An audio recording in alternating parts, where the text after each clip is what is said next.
महाराष्ट्र में मराठा आरक्षण की मांग को लेकर जारी आंदोलन कई इलाकों में हिंसक हो गया है। एक दिन पहले ही आंदोलनकारियों ने बीड़ में एनसीपी विधायक प्रकाश सोलंकी के घर पर और विधायक संदीप क्षीरसागर के दफ्तर पर पहले पथराव किया और फिर आग लगा दी, जिसके बाद प्रशासन भी एक्शन में आया और एहतियात के तौर पर बीड़ जिले के कुछ हिस्सों में कर्फ्यू लगा दिया गया। इसके साथ ही इंटरनेट भी बंद कर दिया गया। दावा है कि पुलिस ने उत्पात मचाने वाले करीब 50 आंदोलनकारियों को हिरासत में ले लिया। लेकिन इस बीच एनसीपी शरद पवार गुट के विधायक संदीप क्षीरसागर के घर से जो तस्वीरें सामने आई वो हैरान कर देने वाली थी। घर के बाहर खड़ी गाड़ियां पूरी तरह जलकर राख हो गई थी और चारों तरफ सामान बिखरा हुआ था। जितने भी लोक प्रतिनिधि हैं उनके घर पर हमला बोल दिया। हम यहाँ पर अभी जो राष्ट्रवादी के शरद पवार गुट के एमएलए है संदीप क्षीरसागर, उनके साथ ही उनके चाचा जयदत्त क्षीरसागर और भारत भूषण क्षीरसागर के घर के सामने है, बंगलों के सामने है। वहीं मराठा आरक्षण की मांग को लेकर पिछले कई दिनों से जारी आंदोलन अब तेजी से फैलता हुआ दिखाई दिया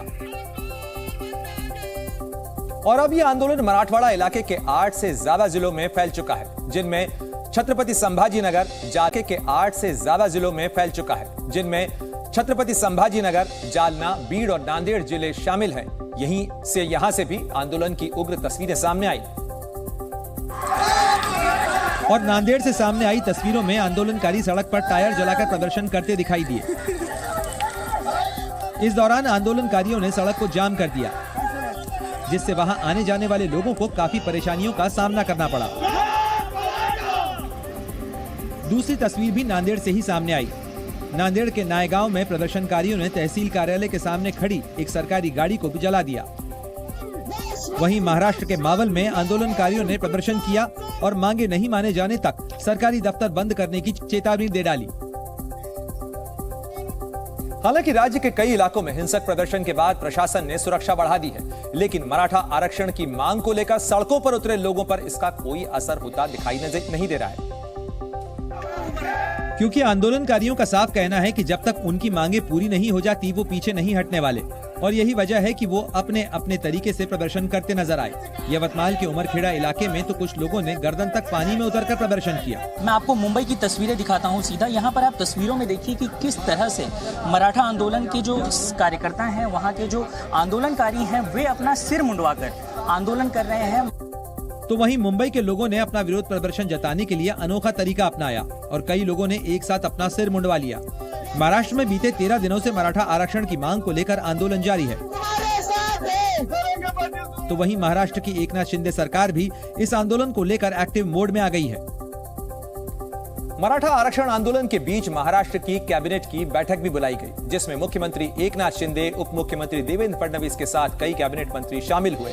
इससे पहले डिप्टी सीएम देवेंद्र फडणवीस ने राज्यपाल से भी मुलाकात की, जहां दोनों के बीच मराठा आरक्षण को लेकर चर्चा हुई। जबकि राज्य के मुख्यमंत्री एकनाथ शिंदे ने खुद मराठा समुदाय के नेता मनोज जरांगे पाटिल से फोन पर बात की, लेकिन उन्होंने कहा कि जब तक आरक्षण नहीं मिल जाता आंदोलन जारी रहेगा। रिजर्वेशन लेने तक ये रुकेगा नहीं।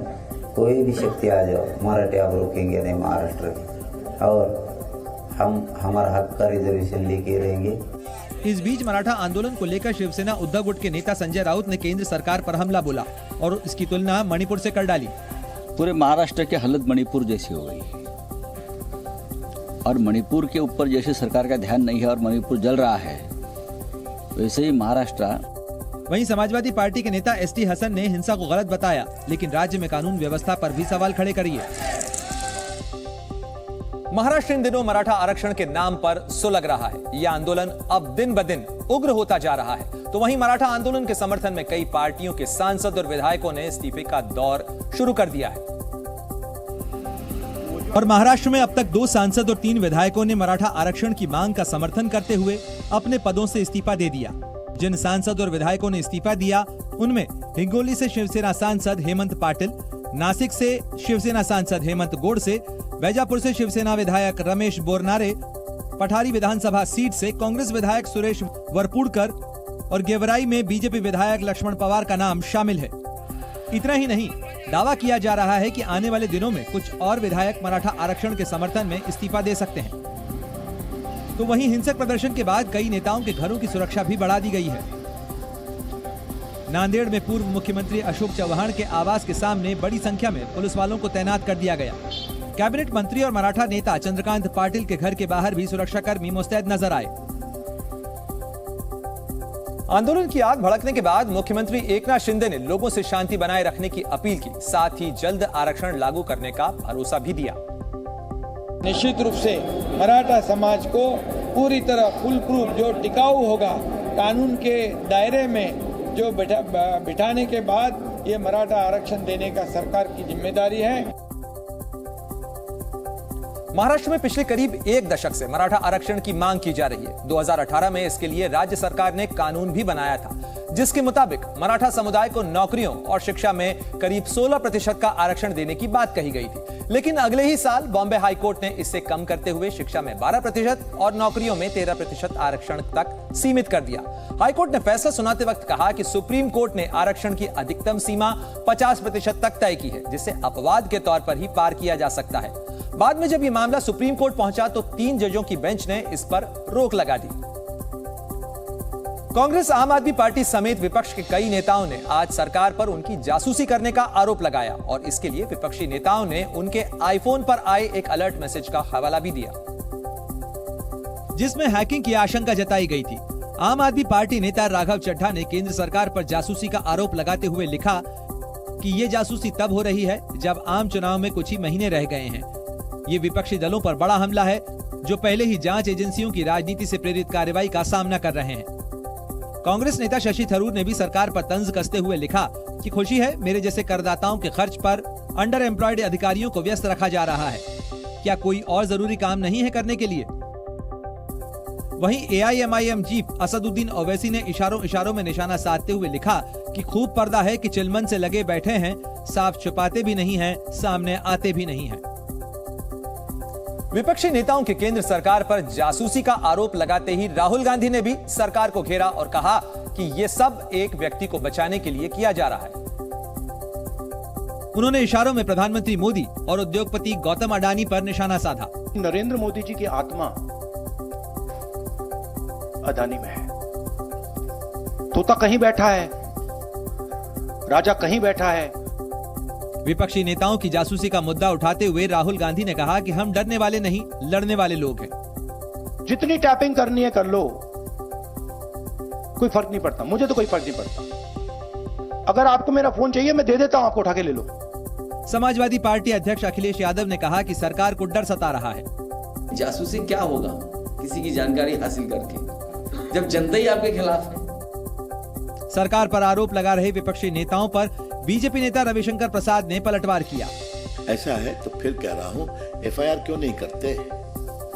एप्पल को प्रोटेस्ट क्यों नहीं करते? ये पहली बार नहीं है जब विपक्ष ने केंद्र सरकार पर फोन हैकिंग का आरोप लगाया है। विपक्ष का आरोप है कि सरकार सिर्फ विपक्षी नेताओं को टारगेट कर रही है, क्योंकि अगर ऐसा नहीं होता तो जासूसी के जो मैसेज विपक्षी नेताओं को मिले वो बीजेपी के नेताओं के पास भी आते। जबकि ऐसा नहीं हुआ। दिल्ली सरकार में मंत्री और आम आदमी पार्टी के नेता सौरभ भारद्वाज ने इसे सरकारी मशीनरी का दुरुपयोग बताया। ऐसा क्या डर है केंद्र सरकार को कि अब विपक्ष की एक एक स्ट्रेटजी केंद्र सरकार उनके फोन के जरिए जानना चाहती है। इस बीच बीजेपी नेता अमित मालवीय ने कहा कि एप्पल के बयान के बाद विपक्ष के सभी आरोप बेबुनियाद साबित हो गए हैं। इस प्रकार के जो ट्रिगर हैं वो 150 देशों में कई यूजर्स को उन्होंने भेजे हैं। उसका कारण क्या है वो एप्पल खुद नहीं जानता। जासूसी के मामले ने तूल पकड़ा तो सरकार ने भी अपना रुख साफ किया और कहा कि मामले की जांच की जाएगी। सरकार इस मुद्दे पर बहुत कंसर्न्ड है और इस मुद्दे के तह तक जाएंगे। दरअसल जो मैसेज विपक्ष के कई नेताओं के पास पहुंचा उसमें लिखा था कि उनके फोन को स्टेट स्पॉन्सर अटैकर टारगेट कर रहे हैं। जासूसी का यह सारा मुद्दा आज तब उठा जब विपक्ष के कई नेताओं के आईफोन पर एक मैसेज आया।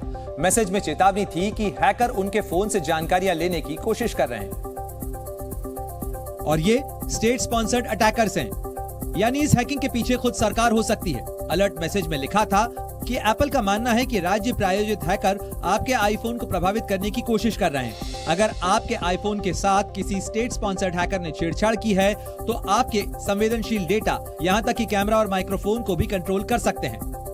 हालांकि इसके बाद जरा देर में राजनीति गर्मा गई तो एप्पल ने एक और बयान जारी किया जिसमें लिखा कि ये ईमेल एल्गोरिदम की खराबी से आए थे और एप्पल इसके लिए किसी राज्य विशेष के साइबर अटैकर को जिम्मेदार नहीं ठहराता। जो चेतावनी एप्पल ने जारी की वो एक गलत अलार्म भी हो सकती है। वजह चाहे जो भी रही हो, इस मामले ने एक बार फिर पेगासस जासूसी कांड की याद ताजा कर दी। रिलायंस इंडस्ट्रीज के मालिक मुकेश अंबानी को हफ्ते भर में तीसरी बार जान से मारने की धमकी मिली है। मुकेश अंबानी को ईमेल भेजकर इस बार 400 करोड़ रुपए की मांग की गई है। इससे पहले 27 अक्टूबर को 20 करोड़ रुपए और 28 अक्टूबर को 200 करोड़ रुपए मांगे गए थे। धमकी भरा ईमेल शादाब खान नाम के किसी शख्स ने भेजा है, जिसके बाद अंटालिया हाउस की सिक्योरिटी बढ़ा दी गई है। मौसम सर्द होने की वजह से दिल्ली की हवा भी जहरीली होती जा रही है। आज दिल्ली का AQI 327 दर्ज किया गया, जो बेहद खराब की श्रेणी में आता है। वहीं बढ़ते प्रदूषण को लेकर सुप्रीम कोर्ट ने दिल्ली, पंजाब, हरियाणा, यूपी और राजस्थान सरकार से स्टेटस रिपोर्ट मांगी है और प्रदूषण को रोकने के लिए उठाए गए कदम का विवरण भी मांगा है। मध्य प्रदेश, राजस्थान और छत्तीसगढ़ में विधानसभा चुनाव की तैयारियों में जुटी आम आदमी पार्टी को एक दिन पहले 2 बड़े झटके लगे। इन झटकों ने पूरी पार्टी को झकझोर कर रख दिया है, क्योंकि एक दिन पहले सुप्रीम कोर्ट से मनीष सिसोदिया की जमानत की अर्जी खारिज हुई और उसके कुछ देर बाद पार्टी के संयोजक अरविंद केजरीवाल को ईडी का समन पहुंच गया। दिल्ली के मुख्यमंत्री को कथित शराब घोटाले में पूछताछ के लिए 2 नवंबर को ईडी दफ्तर आने को कहा गया। इस समन को केजरीवाल की गिरफ्तारी के लिए तैयारी से जोड़ते हुए आम आदमी पार्टी तिलमिला पड़ी। एक पार्टी के सारे शीर्ष नेताओं को जेल में डालने का एक ही मतलब है कि वो आम आदमी पार्टी को खत्म करना चाहता है। आतिशी ने केंद्र सरकार पर जांच एजेंसियों के दुरुपयोग का आरोप लगाते हुए केजरीवाल के साथ विपक्षी गठबंधन के हेमंत सोरेन, तेजस्वी यादव, पिनराई विजयन और स्टालिन की गिरफ्तारी की भविष्यवाणी भी कर डाली। आम आदमी पार्टी ने केजरीवाल को समन भेजे जाने और नेताओं की गिरफ्तारी को लेकर लोकतंत्र और संविधान को खत्म करने की कोशिश करार दिया। पार्टी के निशाने पर सीधे सीधे प्रधानमंत्री नरेंद्र मोदी थे, जिन पर हार की हताशा में जांच एजेंसियों के जरिए परेशान करने का आरोप लगाया। जो लोग आपको चुनाव में हरा रहे हैं उन लोगों को जेल में डाल दो कि चुनाव की जरूरत ही नहीं पड़े। आतिशी ने दावा किया कि मनीष सिसोदिया पर दिए आदेश में सुप्रीम कोर्ट ने ईडी के लगाए सारे आरोप खारिज कर दिए। हालांकि अगली ही लाइन में उन्हें अपने नेताओं के बचाव में एक सच कबूलना पड़ा। 338 करोड़ का सुप्रीम कोर्ट के अनुसार कुछ लिकर होलसेलर्स को फायदा हुआ, लेकिन कहीं पर भी सुप्रीम कोर्ट ने ये नहीं कहा कि ये 338 करोड़ आम आदमी पार्टी के पास या मनीष सिसोदिया जी के पास आए हैं। दरअसल इस सफाई की वजह ईडी की चार्जशीट में आबकारी नीति को लागू करने और लागू कराने वाले नेताओं के केजरीवाल के संपर्क में रहने के दावे हैं। आम आदमी पार्टी ने केजरीवाल को ईडी का समन भेजे जाने में बीजेपी और केंद्र सरकार का हाथ बताया, तो जवाब देने के लिए सामने आई बीजेपी के नेताओं ने कहा, खासतौर पर रविशंकर प्रसाद ने, कि आम आदमी पार्टी के तमाम आरोपों का सिलसिलेवार जवाब दिया जा रहा है और दावा किया कि केजरीवाल को बीजेपी की वजह से नहीं बल्कि उनके काम की वजह से ईडी ने समन भेजा। जैसी करनी वैसी भरनी।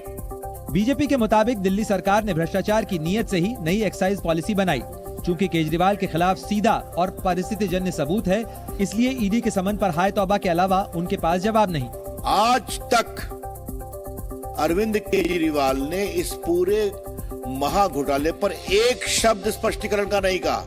बीजेपी ने शराब घोटाला सामने आने के बाद आबकारी नीति में बदलाव किए जाने पर भी सवाल खड़े किए। चूंकि आम आदमी पार्टी के 3 बड़े नेता किसी न किसी गंभीर आरोप में जेल जा चुके हैं और उन्हें जमानत तक नहीं मिल पा रही है, इसीलिए ईडी का समन मिलने पर पार्टी को अरविंद केजरीवाल के जेल जाने का डर सताने लगा है और इस डर में आम आदमी पार्टी ने फिर उस परंपरा पर चलने के संकेत दिए जिसमें जेल जाने के बावजूद सत्येंद्र जैन और मनीष सिसोदिया को मंत्री बनाए रखा गया था। अगर सबको जेल भेज देंगे तो पार्टी और सरकार जेल से चलेगी। यानी आम आदमी पार्टी इसे लेकर गंभीर है कि केजरीवाल के जेल जाने के बावजूद वो दिल्ली के मुख्यमंत्री और पार्टी के संयोजक बने रहेंगे और ऐसा दिल्ली वालों के भले के लिए करना होगा। संघर्ष दोबारा करेंगे, सड़कों से करेंगे, जेल से करेंगे, मगर दिल्ली के लोगों को मुफ्त बिजली, मुफ्त पानी, शिक्षा, स्वास्थ्य जो है वो देते रहेगा। बीजेपी ने उस पर यह कहकर तंज कसा कि पार्टी जेल से सरकार चलाने की नई परंपरा शुरू कर सकती है। एक दिन पहले ईडी ने अरविंद केजरीवाल को समन भेजा तो दूसरे दिन उसकी टीम मोहाली में आम आदमी पार्टी के एक विधायक के ठिकाने पर पहुंच गई। बताया गया कि ईडी ने यह छापे नारकोटिक्स और मनी लॉन्ड्रिंग से जुड़े केस में डाले हैं। और सुबह होते ही पंजाब में आम आदमी पार्टी के सबसे अमीर एमएलए कुलवंत सिंह के 3 ठिकानों पर हलचल तेज हो गई। ईडी की एक टीम अमृतसर के रणजीत एवेन्यू स्थित सूफी वाइन के दफ्तर वाली कोठी में जांच के लिए पहुंच गई। जब तक छापे की भनक लगती, ईडी की दूसरी टीम मोहाली में कुलवंत सिंह के घर और दफ्तर में भी छानबीन शुरू कर चुकी थी। रेड के दौरान कुलवंत सिंह के घर के बाहर पुलिस वाले पहरा देते नजर आए। छत्तीसगढ़ के नारायणपुर में नक्सलियों ने चुनाव का बहिष्कार करने की धमकी दी है। जैसे जैसे चुनाव नजदीक आ रहे हैं, नक्सली मूवमेंट बढ़ रहा है। छत्तीसगढ़ के नारायणपुर में नक्सलियों ने बैनर और पोस्टर लगाकर ग्रामीणों से चुनाव का बहिष्कार करने की अपील की है। मध्य प्रदेश के चुनाव में पाकिस्तान की भी एंट्री हो गई है। गृह मंत्री नरोत्तम मिश्रा ने आरोप लगाया कि कांग्रेस जीती तो पाकिस्तान मजबूत हो जाएगा और छिंदवाड़ा में रोहिंग्या की बस्ती होगी। कांग्रेस की सरकार थी तो पाकिस्तान हमसे कश्मीर मांगता था। आज मोदी जी की सरकार है तो कटोरा लेके भीख मांग रहा है पाकिस्तान। आम आदमी पार्टी ने मध्य प्रदेश विधानसभा चुनाव के लिए 35 स्टार प्रचारकों की लिस्ट जारी की है। जेल में बंद मनीष सिसोदिया के अलावा अरविंद केजरीवाल, पंजाब के सीएम भगवंत मान और राघव चड्ढा को आम आदमी पार्टी ने स्टार प्रचारक बनाया है। सीहोर में सीएम शिवराज सिंह चौहान के घर वोट मांगने पहुंचे कांग्रेस प्रत्याशी विक्रम मस्ताल की एक फोटो वायरल हो रही है। विक्रम मस्ताल सीएम शिवराज के गांव जीत पहुंचे और मुख्यमंत्री के भाई नरेंद्र सिंह चौहान और पूरे परिवार से मिलकर कांग्रेस को वोट देने की अपील की। मध्य प्रदेश में चुनावी बिगुल बजते ही बीजेपी और कांग्रेस अपनी अपनी जीत के दावे करने लगे, लेकिन दोनों ही पार्टियों के अंदर बागियों ने मुसीबत बढ़ा रखी है। इन दलों को बागियों का से खेल बिगड़ने का अंदेशा सता रहा है। इसीलिए मुख्यमंत्री शिवराज सिंह चौहान और राज्य कांग्रेस के अध्यक्ष कमलनाथ ने अपने अपने दलों के बागियों को मनाने में पूरी ताकत झोंक दी। बताया गया, बीजेपी और कांग्रेस के कुल 69 बागी मैदान में उतर चुके हैं, जिनमें बीजेपी के 34 तो कांग्रेस के 35 बागियों ने उम्मीदवारी का पर्चा भर दिया। चूंकि नामांकन वापसी की अंतिम तारीख 2 नवंबर है, इसीलिए दोनों दलों के दिग्गज नेता अपने अपने बागियों को मनाने में जुट गए। 2 तारीख तक सभी लोग बिल्कुल दीपावली मनाने घर वापस आ जाएंगे। बीजेपी ने अपने नेताओं की बगावत को भावुकता बताया तो कांग्रेस ने भी बातचीत के जरिए इस संकट पर पार पाने का दावा किया। हमारी सबसे चर्चा चल रही है। हालांकि इन दावों के बीच सच यही है कि दोनों दलों के कई बागी अपने सख्त रुख से दोनों पार्टियों के लिए सरदर्द साबित हो रहे हैं और इसकी तस्वीर कई जगहों से लगातार आती रही। कहीं कांग्रेस के बागी बीजेपी को समर्थन देते दिखे तो कहीं बीजेपी के बागी कांग्रेस के खेमे में जाते नजर आए। और इसकी एक झलक इंदौर में दिखी, जहां बीजेपी के करीब 100 कार्यकर्ताओं ने कांग्रेस की सदस्यता ले ली। बीजेपी छोड़ने वाले कार्यकर्ताओं ने इलाके में विकास कार्य नहीं होने को इस फैसले की वजह बताया। छत्तीसगढ़ के चुनावी घमासान में वार पलटवार का दौर तेज हुआ तो राहुल गांधी की रैलियों में जनता से किए वादों पर बीजेपी को एक हिंदी फिल्म की याद आ गई और देवेंद्र फडणवीस ने बीते विधानसभा चुनाव में कांग्रेस की तरफ से किए गए वादों के पूरा नहीं होने के आरोप जड़ दिए। इनको गजनी वाली बीमारी हो गई है, तो ये पहले क्या बोले सब भूल जाते हैं और नए सिरे से वापस झूठ बोलना शुरू करते हैं। फडणवीस ने राहुल गांधी पर हेलीकॉप्टर वाली एम्बुलेंस सेवा, यूनिवर्सल हेल्थ स्कीम और शराबबंदी के वादों को भूलकर शराब घोटाला करने का आरोप लगाया। हाथ में गंगा जल ले लेकर कहते थे कि शराबबंदी करेंगे। जवाब में बघेल ने अनोखे अंदाज में उन पर कटाक्ष किया। गजनी में जो हीरो है ना, उसका स्मृति लोप होता है, गजनी की स्मृति लोप नहीं होता। तो बॉम्बे से आ गए ऐसे मतलब सारी फिल्मों के बारे में जानकारी रखते हैं, ऐसी बात नहीं है। इस जुबानी जंग में गजनी के बहाने ही सही कुछ हल्के फुल्के लम्हे भी आए।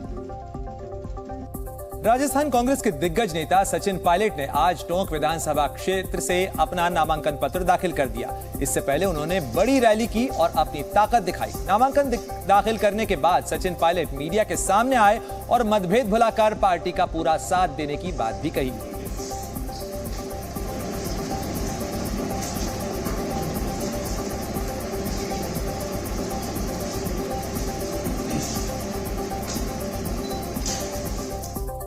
राजस्थान विधानसभा चुनाव के लिए उम्मीदवारों के ऐलान के बाद सभी दलों के नेता चुनाव प्रचार में जुट गए हैं। 30 अक्टूबर से नामांकन पत्र दाखिल करने की प्रक्रिया शुरू हो गई। लेकिन बीजेपी और कांग्रेस समेत सभी पार्टियों के उम्मीदवार नामांकन दाखिल करने से पहले शुभ मुहूर्त निकालने में व्यस्त नजर आए। शुभ मुहूर्त में किया गया कार्य सिद्धिदायक होता है, राजयोग को प्रबल करता है और सर्वत्र विजय की प्राप्ति करवाता है। ऐसे में कई पार्टियों के प्रत्याशी ज्योतिषाचार्यों के संपर्क में भी हैं और उनसे सलाह ले रहे हैं। 3 तारीख को नामांकन भरेंगे। 1000 स्कूटर मोटरसाइकिलों के साथ हमारे कार्यकर्ता जाएंगे। भले ही पार्टियों ने टिकट देने में मुहूर्त का ध्यान न रखा हो, लेकिन टिकट मिलने के बाद ये प्रत्याशी अब हर कदम मुहूर्त के अनुसार ही बढ़ा रहे हैं। देश और दुनिया भर के करोड़ों श्रद्धालु अयोध्या में राम मंदिर के शुभारंभ का इंतजार कर रहे हैं। इस बीच राजस्थान से एक अच्छी खबर आई। मंदिर में रामलला जिस सिंहासन पर विराजेंगे वो राजस्थान में बनाया जा रहा है।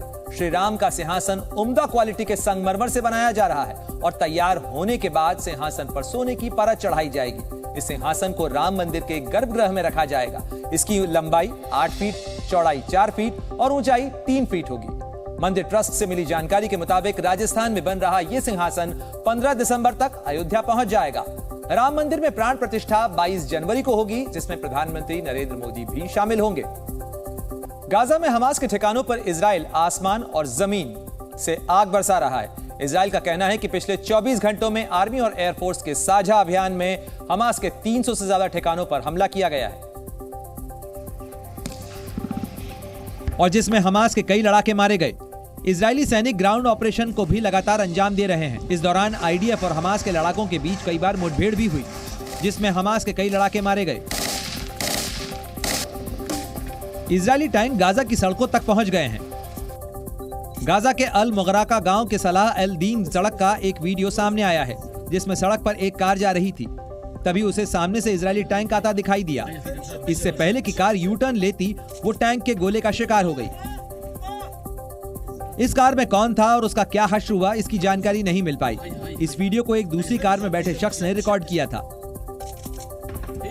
इस मंगलवार को साउथ कमांड के कमांडर मेजर जनरल यारोन फेंकलमैन ने गाजा में ग्राउंड ऑपरेशन में जुटे सैनिकों से मुलाकात कर हालात का जायजा लिया। इजराइल के रक्षा मंत्री का कहना है कि हमास के पास सिर्फ 2 विकल्प हैं, बिना शर्त सरेंडर या मौत। इजराइल ने साफ कर दिया है कि जब तक हमास को वो पूरी तरह से मिटा नहीं देता, तब तक उसका मिलिट्री ऑपरेशन जारी रहेगा। यही वजह है कि गाजा पर इजराइल हमले बंद नहीं कर रहा है। और आज सुबह होते ही इजराइल ने गाजा पर भारी बमबारी शुरू कर दी। गाजा के अंदर चारों तरफ इजराइल के हवाई हमले हुए।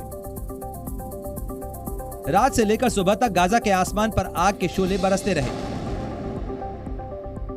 इजराइल का दावा है कि उसके लड़ाकू विमानों ने शाफ्ट के नीचे एंटी टैंक मिसाइल और रॉकेट लॉन्च पोस्ट के साथ ही हमास से जुड़े भूमिगत सुरंगों के अंदर बने सैन्य ठिकानों को निशाना बनाया है। इजराइल के हवाई हमलों में गाजा सिटी में राहत सामग्री रखने वाले एक गोदाम को भारी नुकसान हुआ। उधर हमास ने भी रॉकेट दागे, जिसकी वजह से इजराइल के दक्षिणी सीमा पर आग लग गई। हमास का दावा है कि उसने पूर्व की तरफ से गाजा सिटी में इजरायली टैंक की घुसने की कोशिश को नाकाम कर दिया और उसके लड़ाके गाजा की सीमा पर इजरायली सैनिकों से लड़ रहे हैं।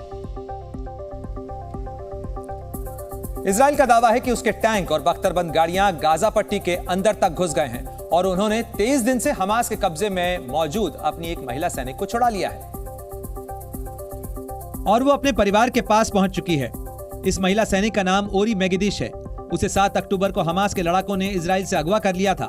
इजरायली सेना यानी आईडीएफ ने ट्वीट कर आजाद होने के बाद ओरी की उसके परिवार के साथ ग्रुप फोटो शेयर की। Greeted one hostage with open arms after yesterday's successful action by Shabak and the IDF, but we're committed to getting all the hostages back home. मेगिदिश को लेकर हमास का अब तक कोई बयान सामने नहीं आया है।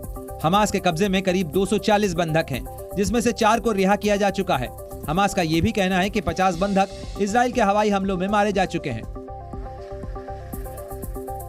इजराइल ने गाजा के खिलाफ युद्ध विराम की तमाम मांगों को खारिज कर दिया है। इजराइल के प्रधानमंत्री बेंजामिन नेतन्याहू ने साफ किया कि वो युद्ध विराम नहीं करेंगे, क्योंकि ऐसा करने का मतलब हमास के सामने सरेंडर करने जैसा होगा। Calls for a ceasefire are calls for Israel to surrender to Hamas, to surrender to terrorism, to surrender to barbarism. That will not happen. America ने भी सीज फायर की मांगों को खारिज करते हुए कहा है कि इस वक्त सीज फायर सही फैसला नहीं होगा। अमेरिका के राष्ट्रीय सुरक्षा काउंसिल के प्रवक्ता जॉन किर्बी ने कहा कि अमेरिका फिलहाल युद्ध विराम का समर्थन नहीं करता है। उधर ब्रिटेन के प्रधानमंत्री ऋषि सुनक ने सत्ताधारी कंजर्वेटिव पार्टी के नेता पॉल ब्रिस्टो को विज्ञान और तकनीकी मंत्री के संसदीय प्राइवेट सचिव पद से हटा दिया है। पॉल ने सुनक को चिट्ठी लिखकर गाजा में युद्ध विराम की मांग की थी। साथ ही कहा था कि गाजा के लोगों को सामूहिक सजा दी जा रही है। 7 अक्टूबर से इजराइल और गाजा के बीच चल रहे युद्ध में अब तक कुल 9,800 लोग मारे जा चुके हैं, जिसमें फलस्तीन में 8,616 और इजराइल में करीब 1,400 लोगों की मौत हुई है। जर्मनी की 23 साल की बंधक युवती शनी निकोल लाउक की गाजा में मौत हो चुकी है। उसकी हत्या की सूचना इजराइल के राष्ट्रपति इसहाक हर्जोग ने उनके परिवार को दी।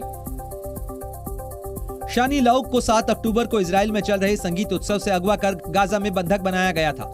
हमास ने शानी लाउक को इजराइल की महिला सैनिक मानकर पकड़ लिया था, जिसके बाद में खुलासा हुआ कि वो जर्मन लड़की थी। एक वायरल वीडियो में एक महिला को पिकअप ट्रक में निर्वस्त्र औंधे मुंह लेटी हुई दिखाया गया था। परिवार वालों ने बालों और टैटू से पहचान कर उसे शनी लाउक बताया था।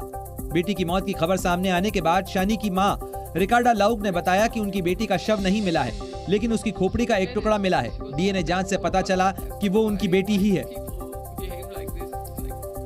इजरायली सेना ने गाजा पट्टी में अपने सैन्य ऑपरेशन का एक वीडियो जारी किया है। इजराइल की सेना गाजा पट्टी में घुसकर हमास के आतंकियों को चुन चुन कर मार रही है। इजराइल की तरफ से जारी किए गए वीडियो में इजरायली सैनिक हमास आतंकियों के ठिकानों को नष्ट करते हुए दिखाई दिए हैं। इजराइल के हमले के बाद हजारों विस्थापितों ने फिलिस्तीन के अल कुद्स अस्पताल में शरण ली है। संयुक्त राष्ट्र की एक रिपोर्ट के मुताबिक उत्तरी गाजा के अस्पताल में 1,17,000 से ज्यादा विस्थापित इस समय रह रहे हैं, लेकिन अब यहाँ भी इजरायली हमले का खतरा मंडराने लगा है। जमैका देर रात भूकंप के झटकों से दहल गया। यहाँ 5.4 तीव्रता का भूकंप आया, जिससे दहशत फैल गई। लोग जान बचाने के लिए बिल्डिंग से निकलकर भागे, वहीं कई दुकानों का सामान भी बिखर गया। भूकंप से जानमाल का कोई नुकसान नहीं हुआ है। प्रधानमंत्री नरेंद्र मोदी ने मेरी माटी मेरा देश अमृत कलश यात्रा के समापन समारोह में हिस्सा लिया। अमृत कलश यात्रा के समापन कार्यक्रम दिल्ली में कर्तव्य पथ पर आयोजित किया गया।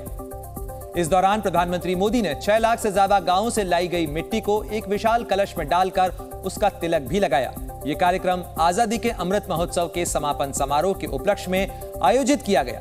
केंद्रीय संस्कृति मंत्रालय की ओर से आयोजित मेरी माटी मेरा देश अभियान देश के लिए सर्वोच्च बलिदान देने वाले वीरों और वीरांगनाओं को श्रद्धांजलि का प्रयास है। इस अभियान का मकसद देश की एकता को दिखाना भी है। प्रधानमंत्री मोदी ने मेरा युवा भारत पोर्टल को भी लॉन्च किया। उन्होंने अमृत महोत्सव स्मारक और अमृत वाटिका का शिलान्यास भी किया।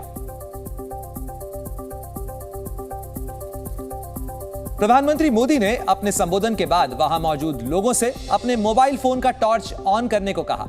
पीएम मोदी ने कहा कि ये अमृत महोत्सव का नया रंग, नई उमंग और नया अवसर है। इसके बाद पीएम मोदी ने लोगों से भारत माता की जय और वंदे मातरम के नारे भी लगवाए।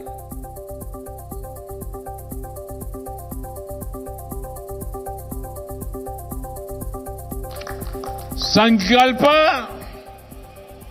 आज हम लेते हैं, जन जन को जाके जगाएंगे, जन जन को जाके जगाएंगे।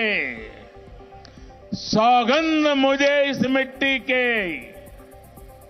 सौगंध मुझे इस मिट्टी की, हम भारत भव्य बनाएंगे,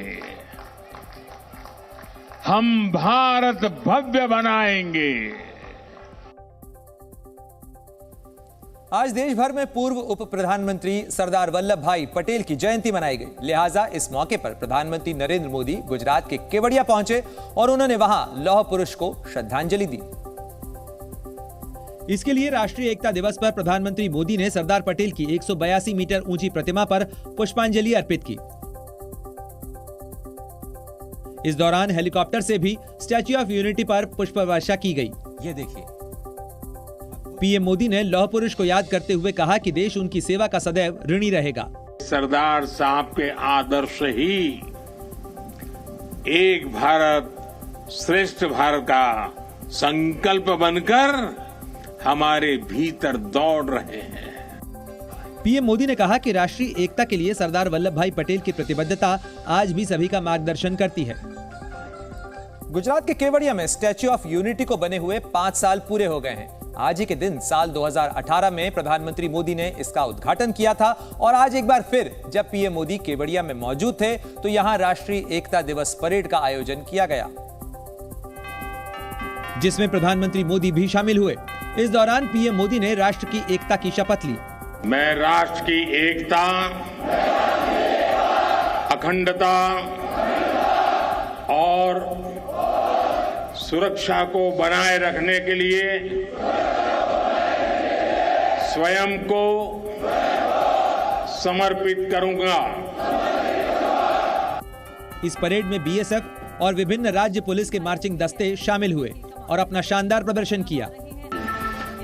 इस मौके पर पीएम मोदी ने सीआरपीएफ के महिला बाइकर्स के साहसिक करतब भी देखे। रक्षक सीआरपीएफ की ये नारी शक्ति, हमारे देश की ये यशस्विनी।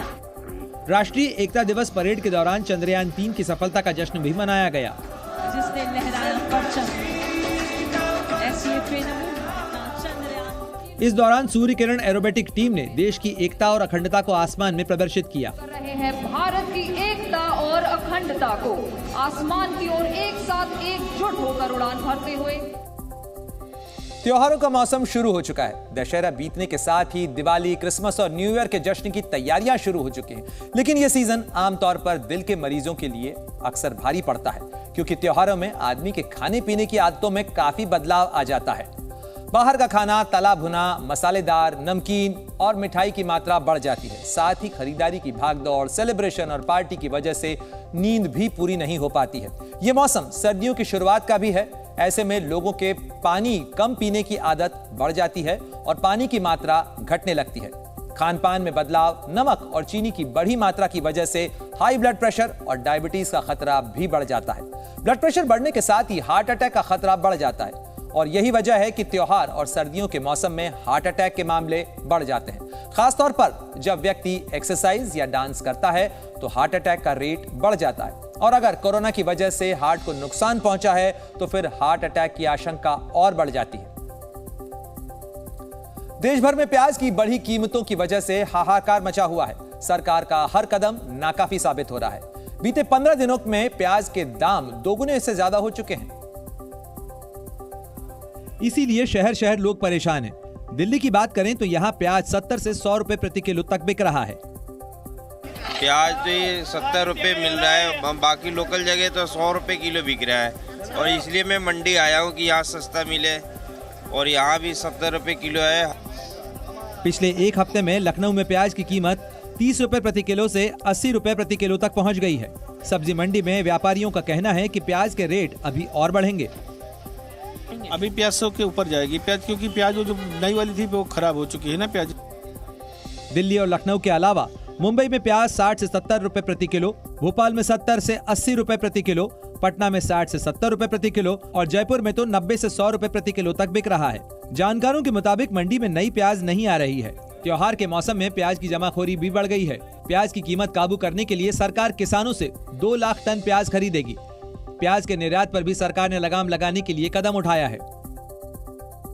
अर्जेंटीना की फुटबॉल टीम के कैप्टन लियोनेल मेसी ने रिकॉर्ड 8वीं बार बैलून डी ओर अवार्ड जीतकर नया रिकॉर्ड बना दिया है। 36 साल के लियोनेल मेसी ने रिकॉर्ड 8वीं बार बैलून डी ओर अवार्ड जीता है। पेरिस में आयोजित समारोह में मेसी ने नॉर्वे और मैनचेस्टर सिटी के फुटबॉलर आर्लिंग हॉलैंड को पछाड़कर यह अवार्ड अपने नाम किया है। इसके साथ ही मेसी ने सबसे अधिक बार सर्वश्रेष्ठ फुटबॉलर का अवार्ड जीतने का अपना ही रिकॉर्ड तोड़ दिया। दूसरे नंबर पर पुर्तगाल के स्टार फुटबॉलर क्रिस्टियानो रोनाल्डो हैं, जिन्होंने 5 बार बैलून डी ओर अवार्ड जीता है। मेसी को यह अवार्ड वर्ल्ड कप में उनके शानदार खेल और अर्जेंटीना का वर्ल्ड चैंपियन बनवाने के लिए दिया गया। अवार्ड जीतने के बाद मेसी ने कहा कि वो इससे बेहतर करियर की कल्पना नहीं कर सकते। जी न्यूज़।